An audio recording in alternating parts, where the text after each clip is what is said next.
డిగ్రీలు పుచ్చుకొని దిక్కులు చూస్తున్నాను, పాట పాడను ఏమని పాడను, బతుకే కన్నీరులో వరయ్యా, బతుకే కన్నీరులో. ఆశలు పెంచుకున్నా మనను పెంచలేను, తోబుట్టు చెల్లెలికి తొడునే చేయలేను, యోగినై తిరుగుతున్నా నిరుద్యోగిని నేను, ఏ పాట పాడను ఏమని పాడను, బతుకే కన్నీరులో.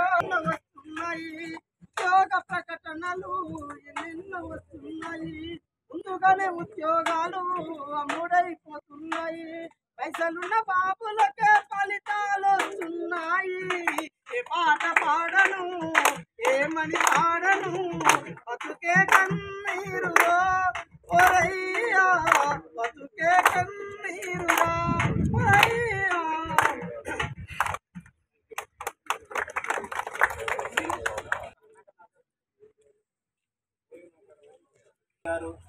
పదవి చేపట్టిన కానుండి వరకు 7.5 సంవత్సరాలలో నిరుద్యోగుల అంశాన్ని తుంగలదొక్కి దళారులకు దోపిడీదారులకు తెలంగాణ నయ్యంలోనికి తెలంగాణ ఉద్యమంలోనికి ఇవాళ కేసీఆర్ లక్షల కోట్ల రూపాయలు దోచిపెట్టి వాళ్ళకి పప్పం గడుపుతుంటే ఇవాళ తెలంగాణ నినాదం అనేది నిరుద్యోగుల కోసం వచ్చింది, ఉద్యోగాల కోసమే తెలంగాణ నినాదం పుట్టుకొచ్చింది.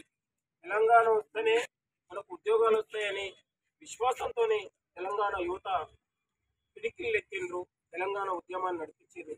ఆ వచ్చిన తెలంగాణలో మా ఫలాలు ఏంది, మా ఉద్యోగాలు ఏంది, మా జీవితాలు ఇంతేనా, ఎన్నాళ్ళు ఈ ఆత్మహత్యలతోని ఎన్నాళ్ళు ఈ కన్నీళ్లతోని 35 ఏళ్ళు వచ్చిన పెళ్లిళ్ళు కాలేక తల్లిదండ్రులకు భారం అయ్యి వాళ్ళ ఆత్మహత్యలు చేసుకున్న యువత మీద రాష్ట్ర ముఖ్యమంత్రికి కనీసం ఒక చీమునెత్తులు లేకుండా బాధ్యత రహితంగా ఈరోజు వివరిస్తూ ఉన్నాడు. కాబట్టి ఇవాళ నిరుద్యోగత యువత కండిపోతారు. ముఖ్యమంత్రి గారు వచ్చిన తెలంగాణ తెచ్చిన తెలంగాణ ఎవరి కోసం వచ్చింది? కేసీఆర్ ముఖ్యమంత్రి కోసం తెలంగాణ కోసం పోరాడిందా? మా శవాలను చూస్తాము, ఎన్ని అబద్ధాలతోని మా కన్నీళ్లు ఆగుతున్నాయి. ఇవాళ పుట్టి నిరుద్యోగ ఆత్మహత్యకు ఇవాళ కేసీఆర్ బాధ్యత వహించాలి. నిరుద్యోగ కేసీఆర్ ప్రేరేపిత ప్రకటనతోనే ఇవాళ నిరుద్యోగులు కొలత చెందుతా ఉన్నారు.